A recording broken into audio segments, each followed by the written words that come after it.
Listo, perfecto. El día de hoy vamos a hablar de neoplasia en el sistema nervioso central.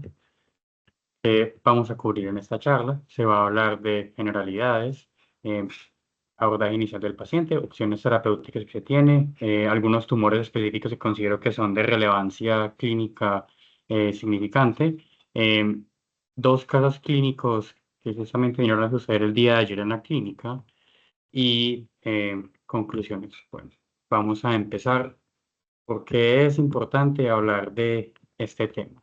Bueno, a pesar de ser una condición considerablemente rara que tiene una incidencia mucho menor al 1%, representa un diagnóstico catastrófico con una altísima carga de morbimortalidad. Eh, Son neoplasias, depende mucho de los estudios y de las cifras donde uno quiera mirar, pero generalmente está entre el primero o segundo lugar, entre las neoplasias más frecuentes en la población menor de 40 años, lo que representaría a los niños, adolescentes y adultos jóvenes. En algunos casos, em, al menos en algunos estudios puede ser la primera en el grupo de mayores de 15 a menores de 40 años, y casi siempre está en la segunda o la primera en el grupo de menores de 15 años. En nuestro país hay un marcado subregistro de esas patologías, principalmente en los adultos. Cuando se revisa el reporte de la cuenta de alto costo, al menos para los adultos, solamente se reporta una muy pequeña cantidad y puntualmente de tumores primarios y no se sabe nunca lo que viene a los tumores secundarios. Son condiciones que son tiempo dependiente, em, que una vez sintomáticas casi siempre requerirán un manejo quirúrgico y de no ser tratadas tendrán, como ya se dijo, un desenlace catastrófico con una expectativa de vida que puede ser tan baja como de 1 a 4 meses, como tan alta como de 16 o más meses, o una supervivencia a los 5 años de más del 85% cuando son detectadas y manejadas a tiempo. De mismo modo, como tienen una gran carga de mortalidad, eh, representan una enfermedad de alto costo que por lo general nosotros los médicos, a menos que no estamos enfocados en esta área de neuro, no sospechamos ni sabemos abordar apropiadamente.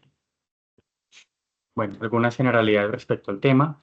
Las neoplasias del sistema nervioso central son todas aquellas proliferaciones anómalas de tejido que se encuentran en el cerebro, la médula espinal y las meninges, o el resto de las estructuras asociadas al sistema nervioso central, que los cuales podemos clasificar según localización, que eso lo veremos más adelante, según su origen histológico, sus marcadores de inmunistoquímica y sus modificadores genéticos. Además, también los podemos clasificar según la graduación de la OMS. Los tumores se pueden dividir en primarios y secundarios. Los primarios son aquellos que provienen del tejido nativo del sistema nervioso central de esos se reconocen 11 familias. Y los tumores secundarios son aquellos que provienen de un tejido lejano, que usualmente hace émbolos metastásicos hacia el sistema nervioso central. En los primarios, la familia que más nos va a interesar, las familias en sí que más nos van a interesar son los tumores neuroepiteliales, en donde particularmente están los gliomas, los tumores embrionarios, los tumores de la región supercelular, em, y también los meningiomas. De los secundarios, los que más nos van a importar van a ser los tumores cerebrales, que son los más frecuentes. En cuanto a la epidemiología relevante, como vemos, tiene una incidencia que es considerablemente baja, que es mucho más frecuente en niños, pero que aún así, a pesar de tener una incidencia baja, tiene una muy alta mortalidad. Por lo general, la mortalidad, ya sea de primario o secundario, en la población global será del 77,83% y en Colombia se ha demostrado que la mortalidad puede ser tan alta como hasta el 93,14%. Siendo en este caso los sextos en mortalidad por cáncer de forma global y los primeros en mortalidad para los niños, los adolescentes y los adultos jóvenes. Em, Cabe resaltar que cuando se está abordando una neoplasia en el sistema nervioso central es muy importante saber a qué grupo etario nos estamos enfrentando, sabiendo que en la población adulta van a primar los tumores secundarios, mientras que en la población menor van a primar los tumores primarios. En ambos casos siempre hay que sospechar malignidad porque en buena parte van a ser malignos.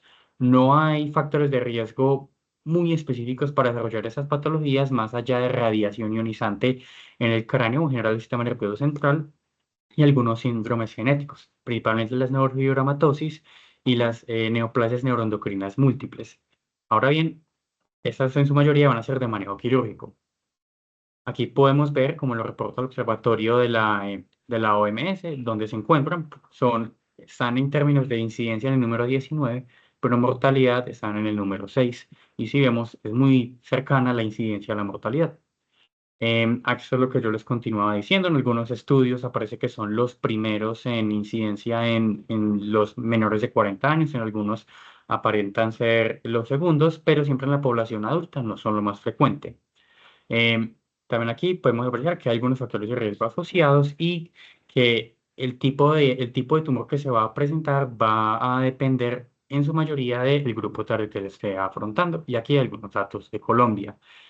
Para el abordaje inicial del paciente, cómo se va a presentar y qué tenemos que considerar en cuenta. De nuevo, grupo etario de mi paciente, rango de edad en el que se encuentra mi paciente, si tiene algún factor de riesgo, qué patología de base va a tener. La patología de base que más va a importar es si el paciente tiene antecedente de neoplasia o si tiene síntomas sugestivos de una neoplasia sistémica, parte de antecedentes familiares, y la presencia o ausencia de síntomas generales que nos vayan a hacer sospechar de una neoplasia sistémica y no tanto sistema nervioso central.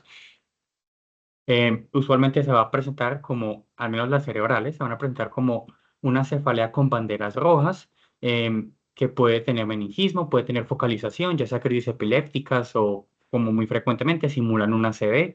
En cuanto a crisis epilépticas, saber que del 30 a 40% de las personas que debutan con una crisis epiléptica van a tener una malignidad en el sistema nervioso central.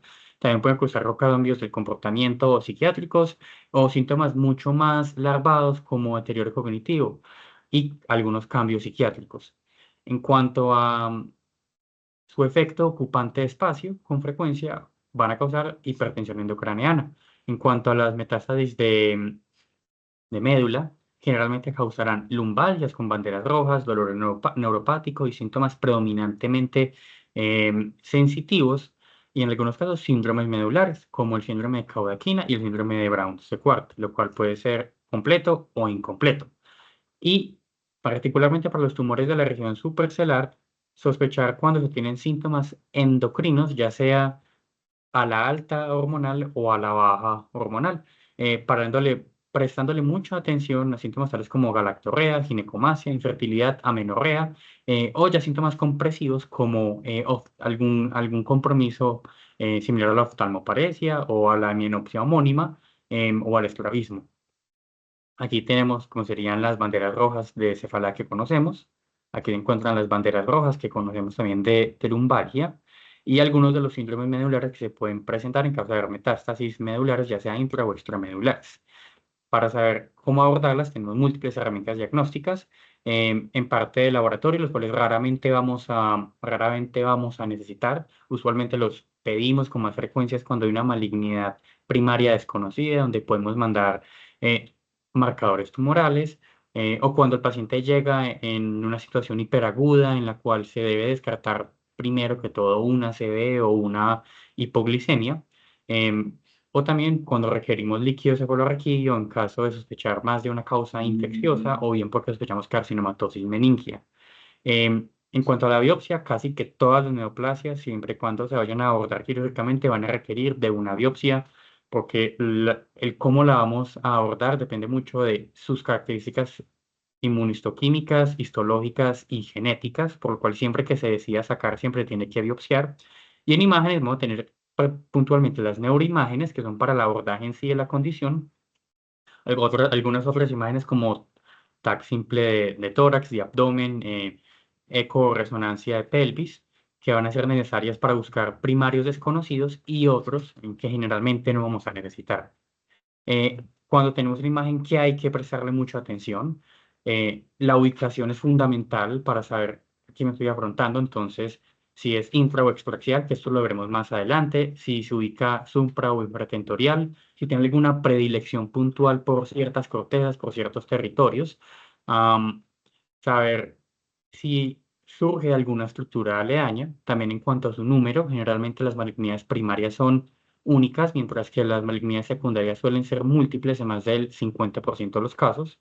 ¿Qué forma va a tener la lesión? Algunas lesiones son sólidas, algunas son más heterogéneas, otras suelen ser quistes, algunas suelen ser muy difusas. En cuanto a esto, ¿qué tipo de bordes tienen? Ya sean circunscritos o difusos.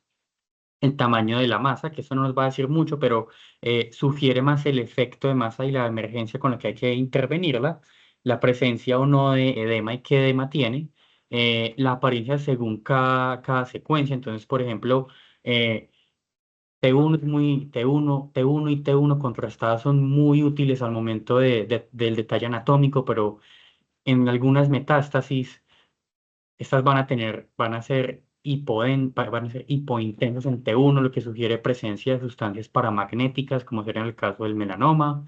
En, en T2, en T2 y FLAIR, ¿cómo van a aparecer? Si la señal es igual en T2 y entre FLAIR, lo que se llama como mismatch de FLAIR. Entonces, por ejemplo, en T2, la mayoría de lo que el T2 lo que nos muestra es la presencia de fluido, pero tumores muy compactos con mucha celularidad que no suelen tener mucho espacio intracelular, van a verse más hipodensos en T2, como será el caso de los linfomas.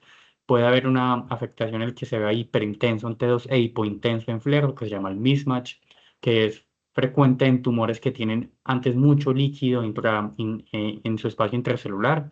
Y el FLAIR se encarga de suprimir la señal del líquido cefalorraquídeo y de otros fluidos, por lo cual se habrá esta diferencia. Cómo se encuentra la difusión, que sería el DWI, y el ADC, ay, perdón por el error, que nos va a decir si el tumor restringe la difusión, que en este caso sugeriría mucha celularidad, o si facilita la difusión, o si hay fenómeno de shine-through. El GRI y el SWI, que nos sugiere la presencia de sustancias paramagnéticas o hipermagnéticas, en el caso de que sea una calcificación o un sangrado. Cómo se encuentra la perfusión, que nos va a sugerir la presencia de neovasos, y el contraste, que el contraste habla de la integridad de la barrera hematoencefálica. Esto no nos habla de malignidad o de benignidad, solamente nos habla de que es probable que haya neovasculatura, lo que es más frecuente en tumores de índole maligna. También hay que buscar qué características tiene el tumor en sí, en su interior. Entonces, si tiene quistes, si tiene necrosis, si tiene puntos hemorrágicos, si tiene calcificaciones o si tiene cambios en los tejidos periféricos, principalmente los tejidos óseos. Además de cuando se llegue a sospechar el compromiso a lo largo del eje cráneo-espinal. Aquí se observa lo que les estaba comentando. Entonces, hay patrones específicos de contraste, y algunas condiciones, algunos signos que nos van a hacer pensar de si la masa es infraxial o extraxial, que eso lo veremos más adelante de nuevo. Los tumores también tienen que ser graduados. Esto no lo vamos a hacer nosotros, pero es importante saberlo. Los tumores en sistema nervioso central, los primarios, se clasifican en de alto y de bajo grado. Bajo grado es la clasificación 1 y 2, mientras que de alto grado es la clasificación 3 a 4. Y esto nos habla de lo agresivo que sea el tumor, sus características celulares, su pronóstico terapéutico, su expectativa de vida, además de su recurrencia. Algo que también tenemos que saber es que los tumores nos pueden calificar como NOC, que es cuando no hay suficiente material para clasificar bien el tumor, y algunos como van a aparecer como NEC, que es que el tumor se estudió todo lo que se tenía que estudiar, pero aún así no se encuentra no se encuentra qué tipo de tumor es. En cuanto a las opciones terapéuticas, tenemos la principal va a ser la cirugía citorreductora, luego seguimos con la radiocirugía estereotáctica que ha venido reemplazando la cirugía citorreductora, la radioterapia holocraniana o local y los tratamientos sistémicos como la quimioterapia y como la inmunoterapia. Ahora vamos a hablar de algunos tumores específicos. Empecemos con los gliomas difusos. En cuanto a aspectos generales, los gliomas son tumores que vienen de la glía, o sea, de los astrocitos y de los oligodendrocitos. Estos pueden ser benignos o malignos, y según la edad vamos a sospechar más de uno, vamos a sospechar más de otro. Como su nombre lo dice, son tumores que no tienen un margen que uno diga, ves, aquí comienza, aquí termina el tumor, por eso se llaman difusos. Los que más nos interesan van a ser la familia de los tumores adultos, que se clasifican de forma grande en una mutación genómica que es en el IDH. Si son IDH mutante, van a ser astrocitomas o oligodendrogliomas.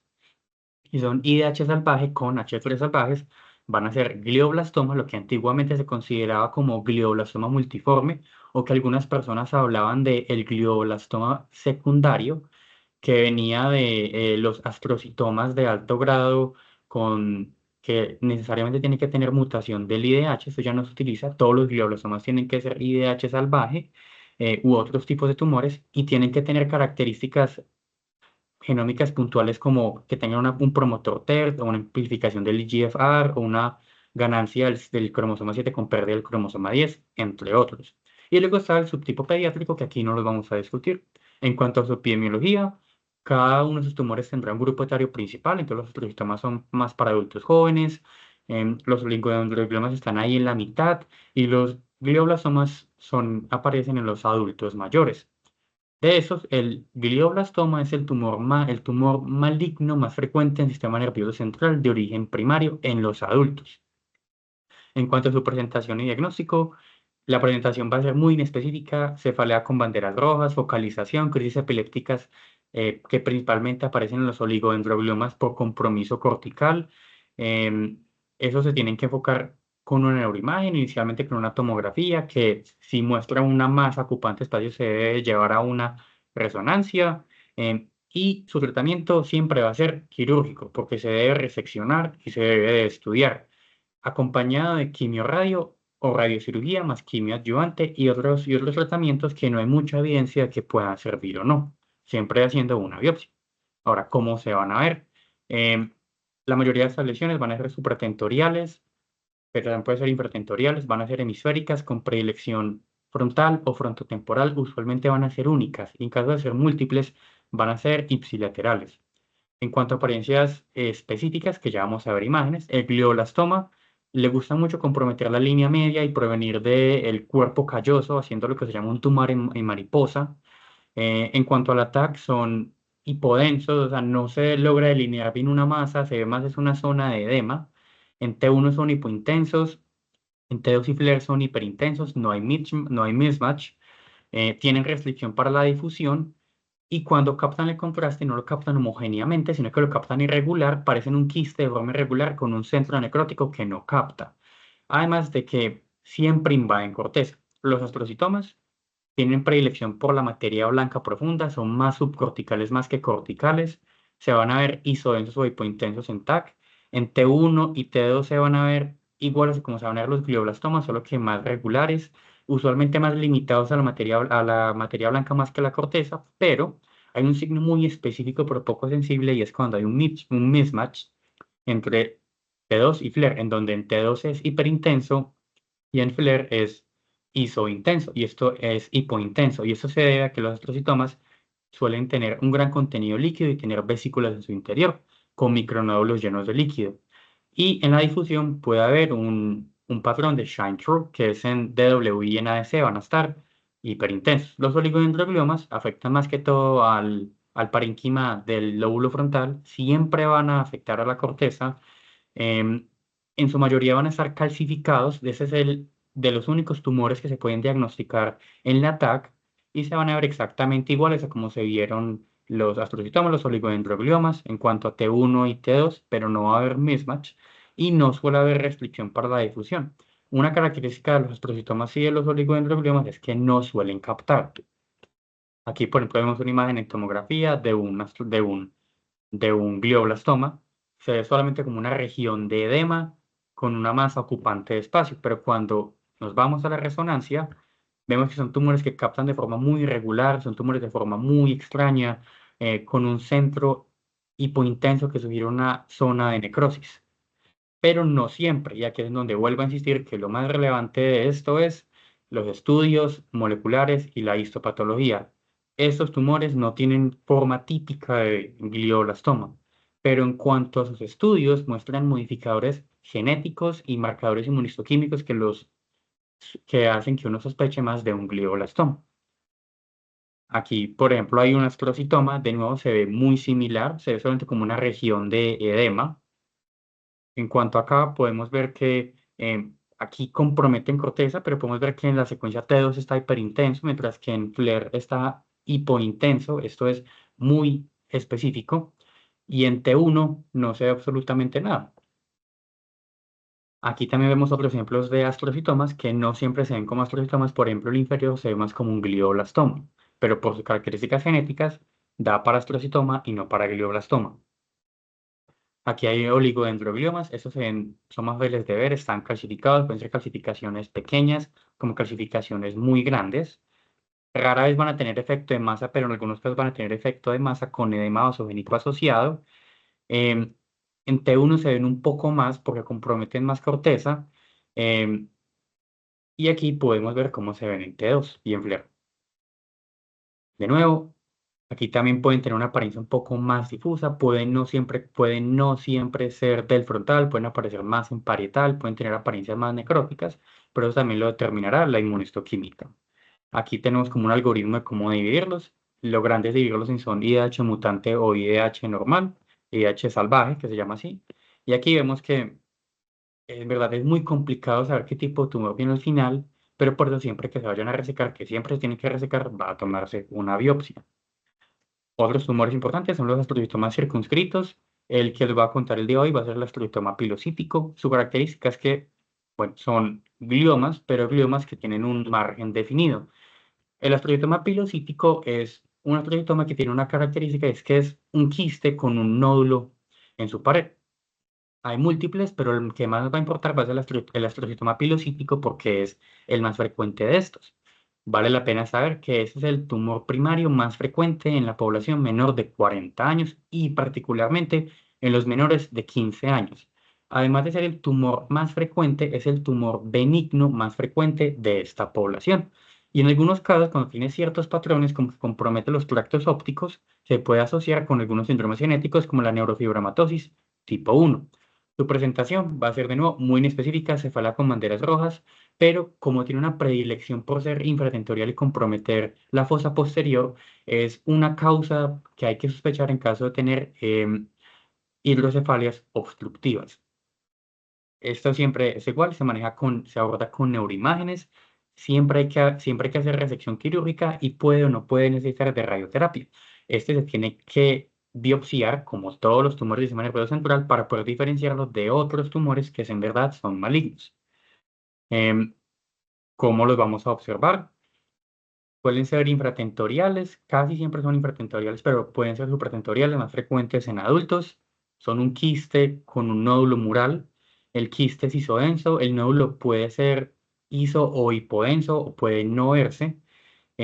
Y el contenido quístico es más hiperintenso en relación al líquido cefalorraquídeo, porque de nuevo no es líquido cefalorraquídeo lo que hay adentro, es líquido tumoral. Em, pero el quiste también puede ser heterogéneo, puede contener áreas de necrosis, puede contener áreas hemorrágicas y puede contener áreas de calcificación. En T1, en T1 se va a ver iso intenso, en T2 y FLAIR también se van a ver hiperintensos, que sería al contrario, son tumores muy llenos de líquido. El líquido suele ser intenso o hipointenso. em, y el nódulo puede captar de múltiples maneras. Aquí, por ejemplo, en la imagen, cómo se ven en tomografía. Aquí vemos un nódulo que está calcificado, vemos aquí un nódulo que está normal, que es un quiste con un nódulo mural. Aquí hay algunas imágenes en tomografía y vemos como en FLAIR el líquido que se vería hiperintenso en T2 se ve isointenso o hipointenso en el FLAIR. Luego están los meningiomas. Ah, los meningiomas son proliferaciones de las meninges que pueden ser intracraneales o pueden ser en, la, me- en el canal espinal. No son tan infrecuentes en la médula, así que también sospecharlos. Esos humores son casi que propios de los adultos. Es muy raro que esto en un niño, a menos que sea un síndrome genético.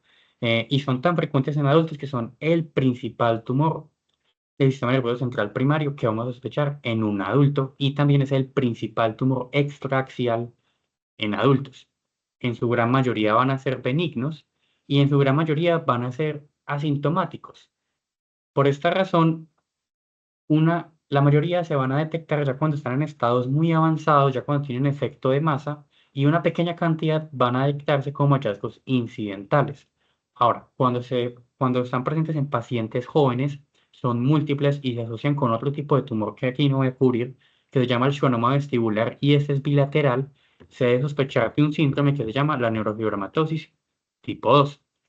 Su sintomatología va a ser muy similar a los demás, síntomas compresivos, cefalea con banderas rojas que pueden exacerbarse de manera aguda o subaguda, y que se caracterizan por tener cambios óseos. Usualmente los pacientes puede que no consulten por los síntomas neurológicos, sino porque se están sintiendo cambios en la estructura craneal o masas en el cráneo. Se abordan de nuevo con neuroimágenes y estos no siempre se operan, solamente se van a operar en caso de que sean sintomáticos o que tengan crecimiento rápido. También cuando muestren invasión cerebral, que sería en el caso de que haya edema vasogénico, pero eso también se puede confundir con otro meningioma que es benigno, que generalmente es el meningioma secretor. Cuando se van a tratar, se tratan con cirugía más o menos radioterapia y siempre se tiene que tomar una biopsia para determinar si son malignos o no son malignos. Usualmente, como los vamos a ver, tienen dos morfologías, pueden ser globosos, que es la más frecuente, o pueden ser en placa o en placa. En su mayoría van a ser supratentoriales y tienen una preferencia por ser parasagitales. Esos tienen signos específicos de masas extraxiales, el cual el más sensible es la hendidura del líquido cefalorraquídeo, ya se los voy a mostrar, seguido del menisco del líquido cefalorraquídeo, que son ensanchamientos periféricos al tumor. Se pueden ver vasos aracnoideos entre el tumor y el parénquima cerebral y puede haber hiperostosis local de donde está pegado el tumor, además de aplanamiento de la corteza. Son muy difíciles de ver, por lo general son isodensos, a veces pueden ser hiperintensos porque están calcificados, eso en el caso de la tomografía, pero también en T1, en T1, T2 y FLAIR van a ser hiperintensos, van a ser isointensos a la materia gris. Em, que por lo general son homogéneos, que sean homogéneos o no, no nos dice de su malignidad, pero por lo general son homogéneos, suelen ser muy pequeños, la mayoría miden menos de 3 centímetros, rara vez van a causar edema vasogénico, a menos que sean secretores o que invadan parénquima cerebral, y como son tumores exquisitamente vascularizados, y esta vascularización proviene de la carótida externa que no tiene barrera hematoencefálica, captan muy intensamente, aunque pueden tener una captación irregular. Y en su periferia pueden haber engrosamientos de la dura madre que se llama cola dural. Ese es un signo que es muy sensible, pero es muy poco específico porque eso solamente nos comenta, nos dice que hay hiperemia en la dura madre de forma local por algo que la está contactando. Aquí, por ejemplo, vemos algunos signos de masas extraaxiales, que se encuentran la hendidura del líquido cefalorraquídeo, el ensanchamiento periférico, que serían los meniscos, la presencia de vasos subaracnoideos, los cambios óseos y la cola dural. Aquí tenemos un ejemplo en tomografía. Esto no es lo más frecuente.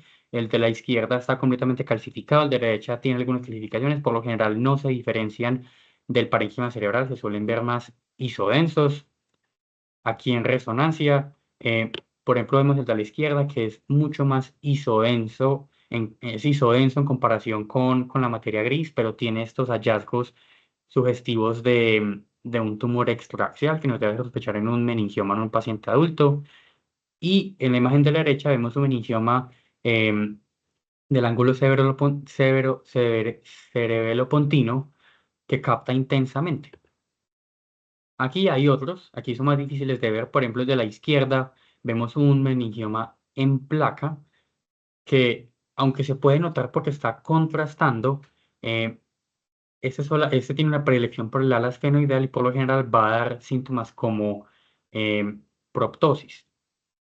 En cambio, el de la derecha vemos que no tiene no tiene algo que nos haga sospechar de un meningioma, pero tiene una hiperostosis local, que es lo que nos hace sospechar de un meningioma en placa. De nuevo, la patología es fundamental, decir si tiene que manejar o no manejar, en caso que tenga que resecar, se tiene que estudiar y eso nos va a determinar qué se va a hacer después. Como mínimo, siempre determinar si tiene promotor TERP o de lesión homocigota del CDKN2A o B, que inmediatamente clasifica al meningioma como meningioma de alto grado. Otros tumores relevantes son los tumores de la región supracelular, que particularmente vamos a hablar de los adenomas hipoficiarios. Es un grupo de tumores muy diverso que incluyen a los tumores de la adenohipófisis, que serían los adenomas, ya serían los micro o los macro, los tumores de la neurohipófisis, los carcinomas de hipófisis y los tumores del infundíbulo, que serían los craniofaringiomas, entre otros tumores. Son tumores que a nivel global son los terceros en mayor frecuencia. En Colombia no son tan frecuentes, pero igualmente tienen una incidencia que es considerable.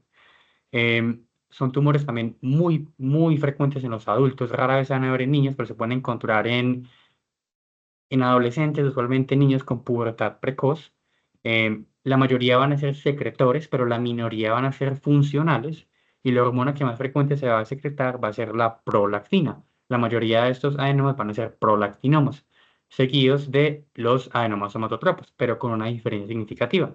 Hasta el 65% van a ser prolactinomas y solamente un 10% van a ser de hormona de crecimiento. El resto tienen valores mucho inferior, más que son inferiores.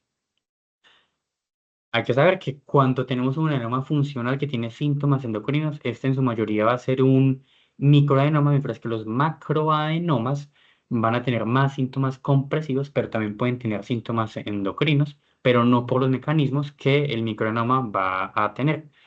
Esos usualmente se pueden encontrar como incidentalomas. En cuanto a la presentación, van a presentar ya sea síntomas compresivos, el que siempre vamos a pensar va a ser ya sea bien por un estrabismo o una oftalmoparesia, por invasión del seno cavernoso y con mayor frecuencia una hemianopsia homónima por invasión de la cisterna supracelular. Y también van a haber síntomas endocrinos. Pueden haber síntomas endocrinos que son por compresión, como será en el caso de los macroadenomas, que comprimen el infundíbulo y restringen el feedback negativo de la dopamina hacia la prolactina, o bien pueden causar síntomas endocrinos por hiperproducción en caso de ser un adenoma secretor funcional. Este se debe abordar con neuroimágenes específicas, no se piden resonancias normales, se piden resonancias específicas para hipófisis, usualmente resonancias dinámicas para poder determinar la captación del contraste. Em, y en cuanto a su manejo, generalmente los únicos que vamos a manejar médicamente van a ser los prolactinomas, entonces se manejan con cargolina o con bromocriptina, que son agonistas de la dopamina, em, y la mayoría del resto van a ser quirúrgicos. Y hay que considerar, todo tumor que tenga síntomas compresivos neurológicos o de hipopicturismo también va a ser quirúrgico. ¿Cómo se van a ver? Los macroadenomas son muy pequeños, son muy difíciles de ver, miden menos de 1 centímetro, mientras que los macroadenomas miden más de 1 centímetro. El microadenoma en tomografía no se ve, es muy duro de verse. Generalmente no captan el contraste, pero con más frecuencia hacen cambios óseos, así es como se llegan a sospechar en la tomografía. Por su parte, los macroadenomas son masas iso o hiperdensas que invaden la cisterna supracelular, la colapsan o que invaden los senos cavernosos. En tomografía, los microanomas son de nuevo muy difíciles de verse, pueden ser hiperintensos en T2, pero no captan. Esos tumores es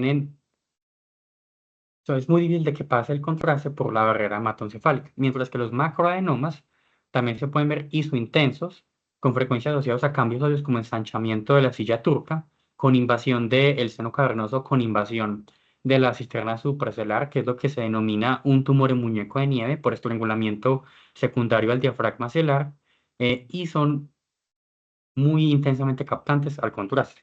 Aquí, por ejemplo, tenemos unos ejemplos. En la imagen de la izquierda no se nota que hay un microadenoma, mientras que en la imagen de la derecha se ve una masa grande que está ocupando la silla turca.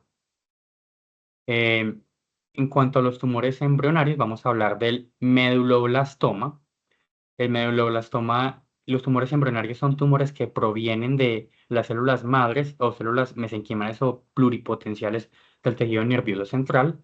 De estos, el que más nos importa, el más frecuente, es el medulloblastoma. Este proviene de las células madre del cerebelo y eso es relevante para su presentación clínica. Eso tiene 4 grupos dependiendo de sus marcadores genómicos. ¿Y por qué son importantes? Son el segundo tumor más frecuente en la población pediátrica, son el tumor embrionario más frecuente en la población pediátrica, correspondiendo al 20% de todos los tumores embrionarios, y son el tumor maligno con mayor frecuencia en el sistema nervioso central de la población pediátrica, teniendo en cuenta que es de los que tiene de los peores pronósticos. Eso siempre se va a terminar biopsiando, pero se puede sospechar según el grupo de edad qué marcadores genéticos va a tener y esto va a tener un mejor o peor pronóstico. Ahora bien, el problema con esos tumores es que hasta un tercio de estos van a debutar con metástasis en alguna parte del eje cráneo-espinal al momento del diagnóstico. En cuanto a sus síntomas, generalmente cursan es con una hidrocefalia obstructiva. El paciente va a tener una cefalea intensa que es progresiva, con náuseas y vómito de predominio matutino o nocturno, frecuentemente más nocturno. Va a tener trastornos de la marcha, va a tener plejía de los pares craneales, estrabismo, oftalmoparesia, ataxia, disartria y eventualmente un síndrome de hipertensión endocraneana. Estos se tratan con cirugía citorreductora y radioterapia agresiva. Es radioterapia local, o sea, una dosis mayor en el sitio del tumor, con una dosis generalizada en todo el eje craneoespinal, craneoespinal, y eso se debe a que son el tumor del sistema nervioso central más sensible a la radioterapia. Su principal diagnóstico diferencial va a ser el ependimoma, que es más frecuente en adultos. Esos cómo se van a ver. Como son tumores que provienen del cerebelo, son tumores que exclusivamente comprometen, son tumores que son exclusivamente infratentoriales y exclusivos de la fosa posterior. En los niños van a provenir del vermis, entonces van a estar en línea media, mientras que en los adultos suelen prevenir más de los lóbulos del cerebelo. En su mayoría van a obliterar el cuarto ventrículo y como van a obstruir ya sea el acueducto de Silvio o los forámenes de Luschka, van a generar la hidrocefalia obstructiva. Se ven como lesiones que son levemente hiperdensas, que obliteran el cuarto ventrículo, que obliteran las cisternas, pero que van a causar ensanchamiento de los ventrículos laterales y del tercer ventrículo. Y ese tumor puede ser homogéneo o heterogéneo. En cuanto a T1, son isodensos a la materia gris. En T2 y FLAIR son isointensos o hipointensos a la materia gris. Tienen captación, tienen restricción de la difusión y suelen captar el contraste de forma heterogénea, pero pueden haber calcificaciones, necrosis y nódulos. El peligro con esto es que van a con mucha frecuencia hacer metástasis. La metástasis más frecuente va a ser la carcinomatosis meningia en un patrón que se llama patrón en gota, que es metástasis inferiores al sitio del tumor. Y cuando se ven en algunas imágenes se van a ver como si hubieran espolvoreado azúcar, lo que se llama signo de Zuckerguss. Aquí tenemos una imagen como se vería en tomografía. Están en fosa posterior, son más que usualmente están en línea media, que comprometen cuarto ventrículo y que causan una hidrocefalia obstructiva. Aquí en resonancia se pueden ver cómo se ven. em, y aquí se verían algunas de las metástasis, que se ve como si el paciente hubiera sido espolvoreado por azúcar. En cuanto a la patología, de nuevo, fundamental, siempre se manejan quirúrgicamente y eso es importante para poder hacer el análisis inmunohistoquímico. Y ese tiene un fin, más allá de diagnóstico terapéutico, un fin de pronóstico. Para terminar con la detección de tumores, vamos a hablar de los tumores secundarios. Los tumores secundarios son tumores que provienen de un tejido diferente a los tejidos del sistema nervioso central y que van a invadir o implantarse, ya sea en el cerebro, en la médula o en las meninges. En cuanto a la epidemiología, las más frecuentes van a ser las metástasis cerebrales. En los adultos, siempre sospechar de que provengan ya sea de pulmón, de mama o por un melanoma. Aunque el melanoma es el tumor con más tropismo del sistema nervioso central, son tumores relativamente más escasos. Mientras que recuérdese que el tumor con mayor incidencia en el mundo es el cáncer de pulmón. Entonces, la mayoría de los metástasis del sistema nervioso central van a provenir de pulmón, principalmente de los carcinomas de células, de los cánceres de células pequeñas.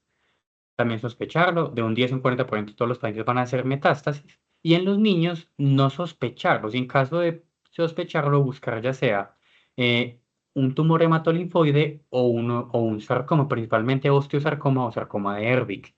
Las carcinomatosis meningias son menos escasas, la incidencia varía mucho, tienen un amplio espectro, pero una vez hecho el diagnóstico, son probablemente el diagnóstico más catastrófico que puede tener un paciente oncológico, ya que tienen una muy mal pronóstico. Usualmente la expectativa de vida tras el diagnóstico es de 1 a 4 meses. Y esos también en su mayoría van a venir de mama o de pulmón. Por su parte, las metástasis medulares son extremadamente raras. Se pueden dividir en extramedulares o intramedulares. Las extramedulares usualmente se usan por otro tipo de tumores y tienen tropismo por hueso, mientras que las intramedulares en su totalidad, casi que en su totalidad, suceden por pulmón, seguido de mama. Son muy raras y aún más raramente vienen aisladas. Si se encuentra una metástasis intramedular, siempre sospechar de una metástasis intracerebral. En cuanto a su fisiopatología, recordar que para que un tumor pueda hacer metástasis, este debe de perder sus características normales propias del tejido del que proviene, debe perder, por ejemplo, la E-caderina para poder desprenderse y volverse una célula mesenquimal-like que pueda viajar a través de, ya sea de los vasos linfáticos o los vasos sanguíneos, hacia la circulación sistémica y de ahí llegar hacia el cerebro. Esos cánceres que les acabo de comentar, pulmón, mama y de melanoma, tienen una característica muy especial, es que pueden con mayor facilidad ser invisibles al sistema inmune y antes beneficiarse de este, y una vez llegan al sistema nervioso central, pueden manifestar ciertas quemoquinas, ciertos marcadores y ciertas moléculas de adhesión que van a permitirle más fácilmente ingresar al sistema nervioso central y atravesar esa barrera hematoencefálica o inclusive dañar el endotelio. A su vez, esos tumores tienen características especiales que les permiten adecuarse y adaptarse al ambiente bajo en nutrientes, que sería el líquido cefalorraquídeo, y de ahí ya sea ingresar a parénquima cerebral o ingresar a meninges. Usualmente, como se hace en médula, es más escaso porque esos tumores tendrían que viajar directamente a través de la aorta, a través de las ramas posteriores que van directamente hacia el lumbar y ahí no ingresar a hueso, sino que ingresar hacia la médula espinal. Algunos aspectos generales, ya hablamos de los síntomas de metástasis cerebrales, siempre considerarlo con cefalea con banderas rojas, focalización, crisis epilépticas y síntomas más específicos como cambios comportamentales y psiquiátricos. Las metástasis meningias, sospecharlas con las metástasis, perdón, es que lo truqué. Las metástasis medulares, sospecharlas en pacientes con síndromes medulares que directamente se van con una resonancia de columna.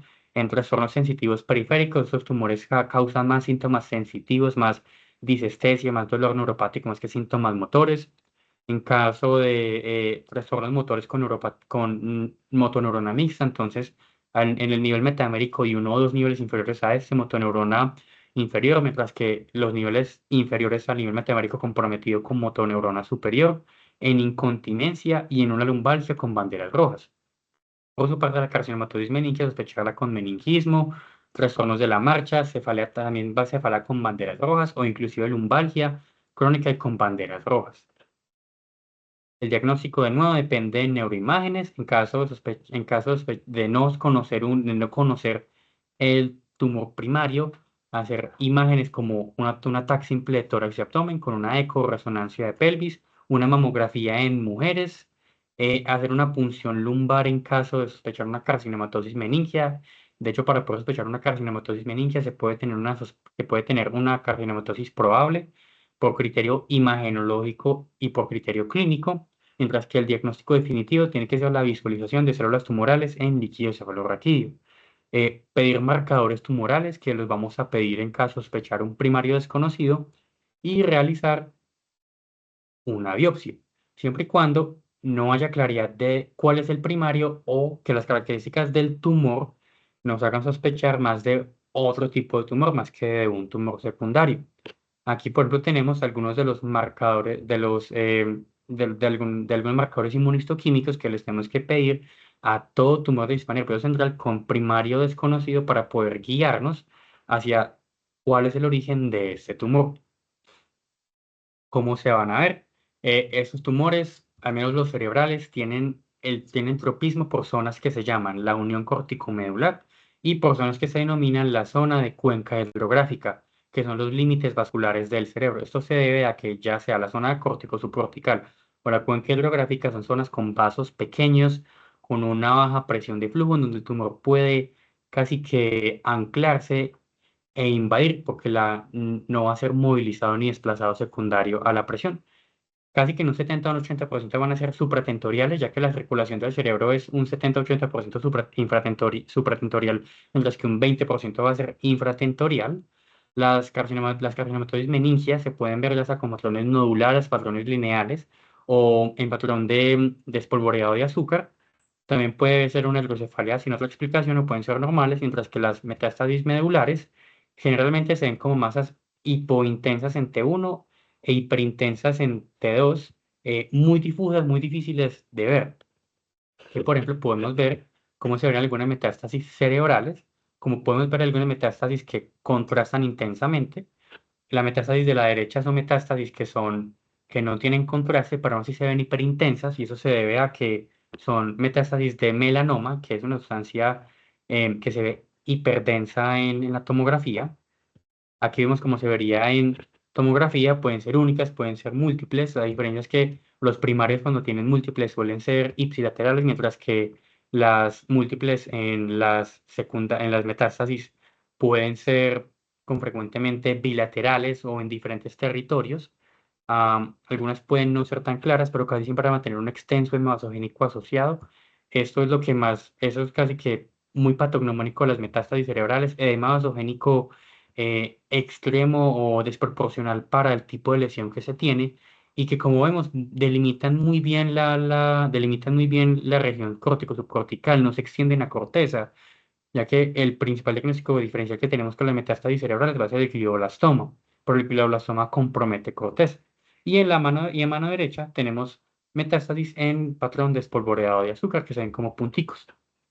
Aquí tenemos algunas metástasis medulares, son muy difíciles de ver. Generalmente solamente se pueden ver es con el contraste, pero se pueden ver con mayor facilidad en T2. Aquí podemos ver metástasis meningias.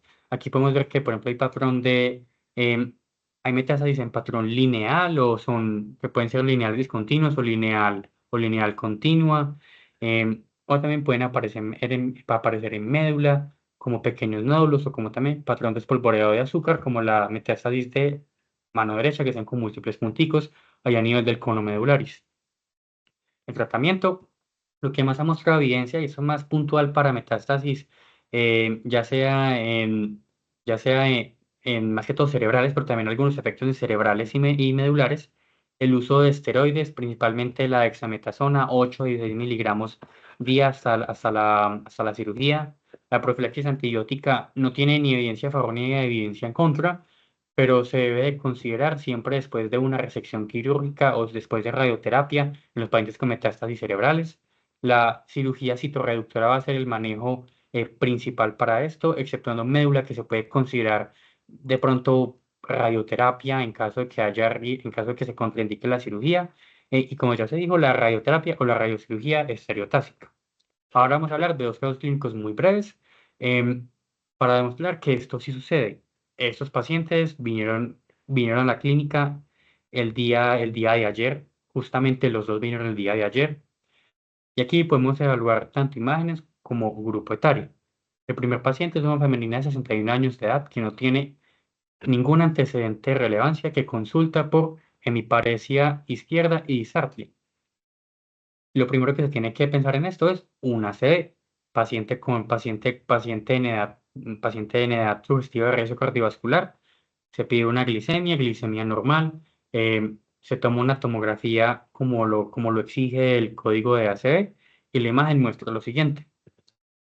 En mano derecha lo que podemos ver es una masa ocupante de espacio con extenso edema vasogénico, con un centro hipodenso que nos sugiere más una zona de necrosis. Al contraste, se ve que tiene una captación muy irregular, y que tiene un centro que es hipocaptante, que nos sugiere aún más de necrosis. Cuando hacemos la tomografía, vemos una masa grande, irregular, que se encuentra, en este caso, no se encuentra tanto en región eh, parietal ni frontal, sino que se encuentra más como en parietotemporal, tirando un poco hacia occipital, pero más parietotemporal, con un gran edema vasogénico asociado, pero que vemos que compromete corteza, y que vemos que en T2 y FLAIR ambos se ven hiperintensos. Al contraste, vemos que contrasta heterogéneamente, parece más como parece que tiene un contraste similar a un nódulo, con un centro que no capta, que, insisto, sugiere necrosis.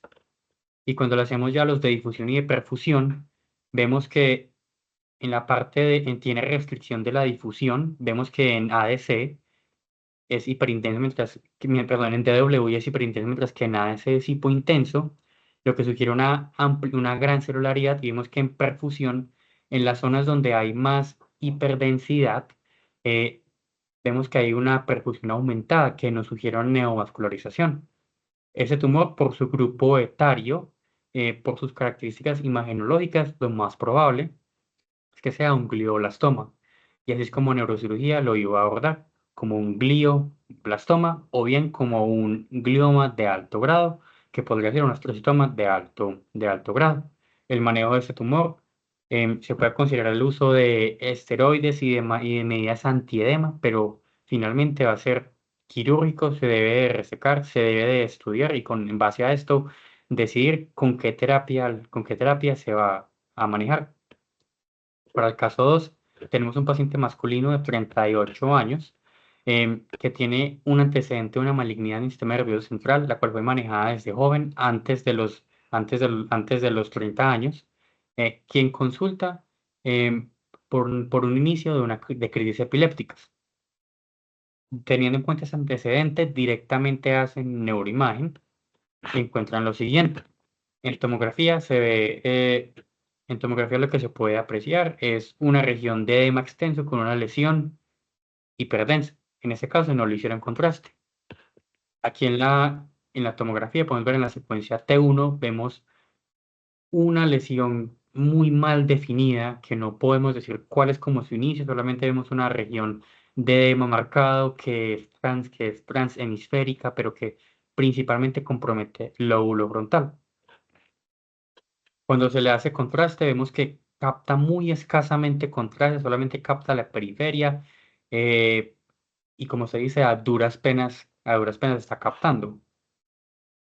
En cuanto a la S y a la difusión, vemos que tiene restricción de la difusión y que en SWI vemos que tiene una zona que es, eh, que es hipointensa, que sugiere que hay una sustancia paramagnética, que en este caso sería una conversión hemorrágica.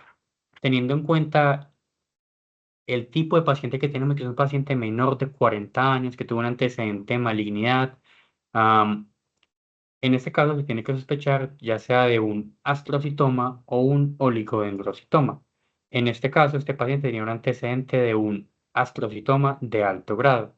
Este paciente debe bien sea de considerarse para radiocirugía o bien sea para cirugía citorreductora, para volver a reevaluar este tumor si es que ha mutado, si es que ha aumentado su grado histológico. Y ya aquí es de donde saqué la información para esta presentación. Muchas gracias.